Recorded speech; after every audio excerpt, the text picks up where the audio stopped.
بسم اللہ الرحمن الرحیم۔ السلام علیکم۔ الرحمن ٹی وی کے معزز خواتین و حضرات، پیارے نبی محمد صلی اللہ علیہ وآلہ وسلم کی شریعت پر جن محترم لوگوں نے احسن طریقے سے عمل کیا اور جنہوں نے اپنی زندگیاں سنت نبوی میں گزار دیں، انہیں اولیاء کرام کہا جاتا ہے۔ انہی مقدس و محترم اور برگزیدہ ہستیوں میں نہایت ہی معتبر نام حضرت سیدہ رابعہ بصری کا ہے۔ حضرت رابعہ بصری قیامت تک خواتین کے لیے مشعل راہ ہیں۔ خواتین و حضرات، معروف صوفی شخصیت رابعہ بصری کی پیدائش 95 ہجری سے 99 ہجری کے دوران عراق کے شہر بصرہ میں ہوئی۔ وہ ایک نہایت غریب لیکن معزز گھرانے میں پیدا ہوئی۔ رابعہ بصری اپنے والدین کی چوتھی بیٹی تھیں، اس لیے آپ کا نام رابعہ یعنی چوتھی رکھا گیا۔ رابعہ بصری کے والدین کی غربت کا اندازہ اس بات سے لگایا جا سکتا ہے کہ جس شب رابعہ بصری پیدا ہوئی، آپ کے والدین کے پاس دیا جلانے کے لیے تیل تک نہ تھا اور نہ ہی آپ کو لپیٹنے کے لیے کوئی کپڑا۔ آپ کی والدہ نے آپ کے والد سے درخواست کی کہ پڑوسیوں سے تھوڑا تیل ہی لے آئیں تاکہ دیا جلایا جا سکے۔ آپ کے والد نے پوری زندگی اپنے خالق حقیقی کے علاوہ کسی کے آگے ہاتھ نہ پھیلایا تھا۔ رابعہ بصری کے والد پڑوسی کے دروازے تک تو گئے لیکن خالی ہاتھ واپس لوٹ آئے۔ اسی رات کو رابعہ بصری کے والد کو خواب میں حضور پاک صلی اللہ علیہ وآلہ وسلم کی زیارت ہوئی اور آپ صلی اللہ علیہ وآلہ وسلم نے آپ کے والد کو بشارت دی کہ تمہاری نومولود بیٹی خدا کی برگزیدہ بندی بنے گی اور مسلمانوں کو صحیح راہ پر لے آئے گی۔ تم امیر بصرہ کے پاس جاؤ اور اسے ہمارا پیغام دو کہ تم امیر بصرہ ہر روز رات کو 100 مرتبہ اور جمعرات کو 400 مرتبہ درود پاک کا نذرانہ بھیجتے ہو، لیکن پچھلی جمعرات تم نے درود شریف نہ پڑھا، لہٰذا اس کے کفارے کے طور پر 400 دینار بطور کفارہ یہ پیغام پہنچانے والے کو دے دو۔ رابعہ بصری کے والد اٹھے اور امیر بصرہ کے پاس پہنچے۔ اس دوران آپ کی آنکھوں سے خوشی کے آنسو جاری تھے۔ جب امیر بصرہ کو رابعہ بصری کے والد کے ذریعے حضور پاک صلی اللہ علیہ وآلہ وسلم کا پیغام ملا تو وہ یہ جان کر انتہائی خوش ہوا کہ وہ نبی آخر الزماں کی نظروں میں ہے۔ اس نے شکرانے کے طور پر فوراً 1000 دینار غربا میں تقسیم کرائے اور 400 دینار رابعہ بصری کے والد کو ادا کیے اور ان سے درخواست کی کہ جب بھی کسی چیز کی ضرورت ہو بلا جھجک تشریف لائیں۔ کچھ عرصے کے بعد رابعہ بصری کے والد انتقال کر گئے۔ اسی اثنا میں بصرہ کو سخت قحط نے اپنی لپیٹ میں لے لیا۔ قحط کے دوران رابعہ بصری اپنی بہنوں سے بچھڑ گئیں۔ ایک بار رابعہ بصری ایک قافلے میں جا رہی تھیں کہ قافلے کو ڈاکوؤں نے لوٹ لیا اور ڈاکوؤں کے سرغنہ نے رابعہ بصری کو اپنی تحویل میں لے لیا اور آپ کو لوٹ کے مال کی طرح بازار میں لونڈی بنا کر بیچ دیا۔ آپ کا آقا آپ سے انتہائی سخت محنت و مشقت کے کام لیتا تھا، اس کے باوجود آپ دن بھر کام کیا کرتی اور رات بھر عبادت کیا کرتی اور دن میں بھی زیادہ تر روزے رکھا کرتی۔ اتفاقاً ایک دفعہ رابعہ بصری کا آقا آدھی رات کو جاگ گیا اور کسی کی گریا وزاری کی آواز سن کر دیکھنے چلا گیا کہ رات کے اس پہر کون اس طرح آہوزاری کر رہا ہے۔ وہ یہ دیکھ کر حیران رہ گیا کہ رابعہ بصری اللہ کے حضور سربسجود ہیں اور نہایت عاجزی کے ساتھ کہہ رہی ہیں، اے اللہ، تو میری مجبوریوں سے خوب واقف ہے، گھر کے کام کاج مجھے تیری طرف آنے سے روکتے ہیں، تو مجھے اپنی عبادت کے لیے پکارتا ہے، مگر میں جب تک تیری بارگاہ میں حاضر ہوتی ہوں نمازوں کا وقت گزر چکا ہوتا ہے، اس لیے میری معذرت قبول فرما لے اور میرے گناہوں کو معاف کر دے۔ کنیز کا یہ کلام اور عبادت کا یہ منظر دیکھ کر رابعہ بصری کا مالک خوف خدا سے لرز گیا۔ اس نے یہ فیصلہ کیا کہ ایسی اللہ والی کنیز سے اپنی خدمت کرانے کے بجائے بہتر یہ ہوگا کہ خود اس کی خدمت کی جائے۔ صبح ہونے پر وہ آپ کی خدمت میں حاضر ہوا اور اپنے فیصلے سے آپ کو آگاہ کیا۔ اس نے کہا، آج سے آپ میری طرف سے آزاد ہیں، اگر آپ اسی گھر میں قیام کریں تو میری خوش نصیبی ہوگی، ورنہ اب اپنی مرضی کی مالک ہیں، لیکن اگر آپ یہاں سے کوچ کر جانے کا فیصلہ کرتی ہیں تو میری بس ایک ہی درخواست ہے کہ میری طرف سے کی جانے والی تمام زیادتیوں کو اس ذات کے صدقے معاف کر دیں جس کی آپ راتوں کو جاگ جاگ کر عبادت کیا کرتی ہیں۔ خواتین و حضرات، جو بھی انسان اللہ کا ہو جاتا ہے اللہ پاک اس کی حفاظت و نصرت فرماتے ہیں اور دنیا کی کوئی طاقت بھی اس کو نقصان نہیں پہنچا سکتی۔ خواتین و حضرات، ابتدا میں تو حضرت رابعہ بصری کے حسن و جمال کی دھوم مچی ہوئی تھی، مگر جوانی کے شب و روز انہوں نے یاد الہی میں گزار دیے۔ ان کے چہرے پر پاکیزگی کا ایک ایسا نقاب تھا کہ دیکھنے والوں کی نگاہیں خود بخود جھک جاتی تھیں۔ اسی زمانے میں ایک نوجوان نے انہیں رات کے وقت چاند کی طرح دمکتے دیکھا۔ وہ آپ رحمت اللہ علیہ کو کوئی غیر مرئی خیالی مخلوق سمجھ کر بھاگ کھڑا ہوا، لیکن دوسری صبح جب وہی چہرہ اسے بصرہ کے ایک بازار میں نظر آیا تو وہ عقل و خرد سے ہاتھ دھو بیٹھا اور رات دن اسی کے تصور میں رہنے لگا۔ آخر دل کے ہاتھوں مجبور ہو گیا تو لوگوں سے پتہ پوچھتا ہوا حضرت رابعہ بصری کے گھر جا پہنچا۔ خلاف توقع ان کا دروازہ کھلا ہوا ملا۔ اس نے اپنے دل کی دھڑکنوں پر بڑی مشکل سے قابو پایا۔ رات کا وقت تھا، اندر چراغ روشن تھا، یہ سوچ کر بے باکی سے اندر داخل ہو گیا کہ حال دل سنا دینے میں کیا حرج ہے، زیادہ سے زیادہ انکار ہی تو ہو جائے گا۔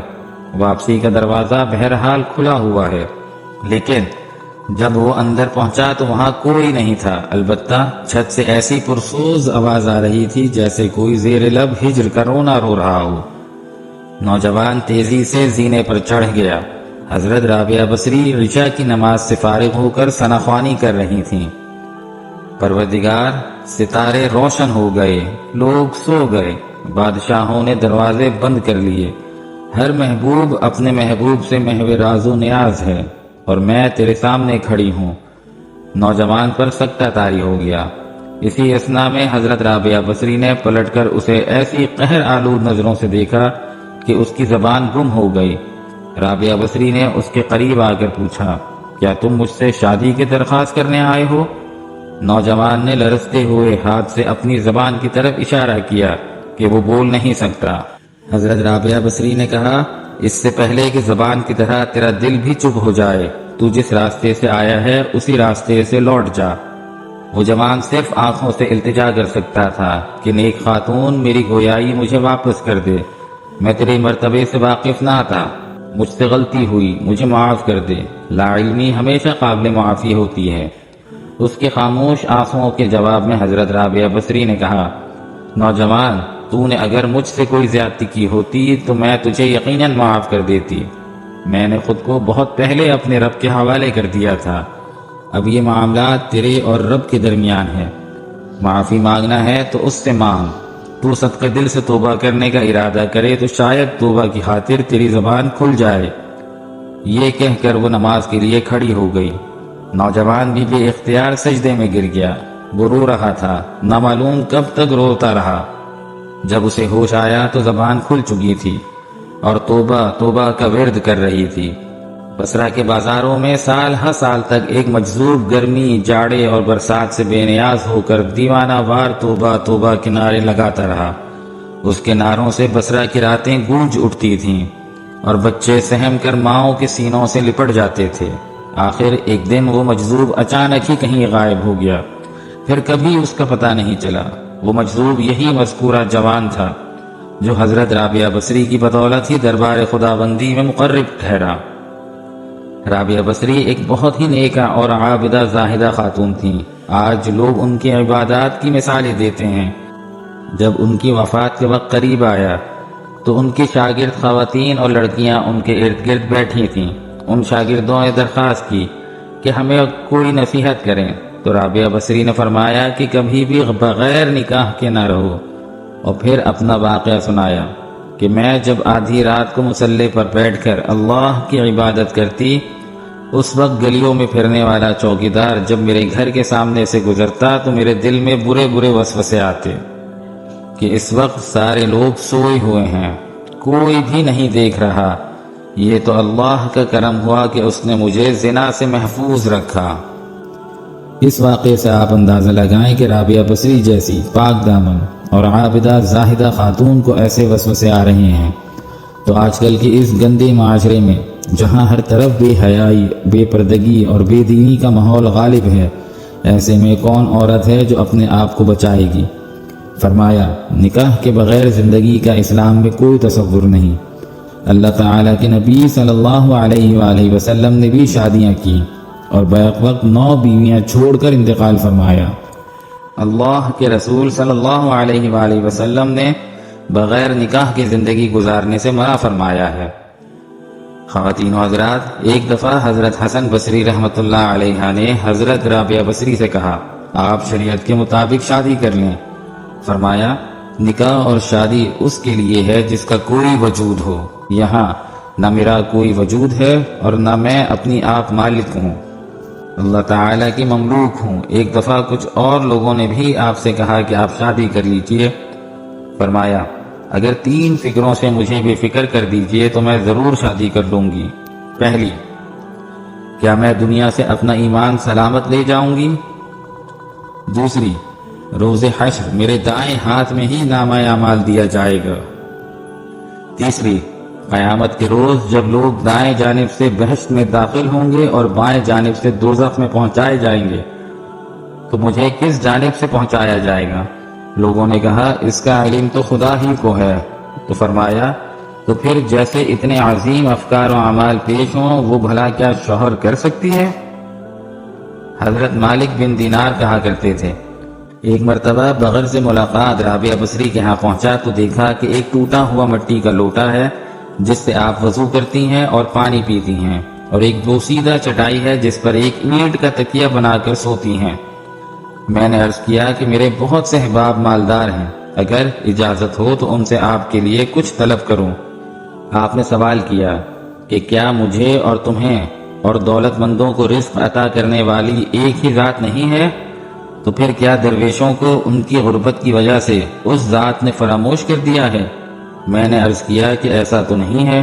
فرمایا، جب وہ ذات ہی فرد کی ضروریات سے واقف ہے تو پھر ہمیں یاد دہانی کرانے کی کیا ضرورت ہے، اور ہمیں اس کی خوشی میں خوش ہونا چاہیے۔ رابعہ بصری نے تقریباً 88 سال کی عمر پائی۔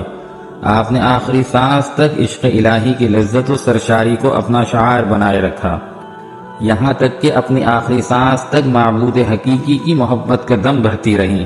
آخری وقت آپ نے اپنے بالی اور صوفی ساتھیوں کو بتایا کہ میرا محبوب و معبود ہمیشہ سے میرے ساتھ ہے۔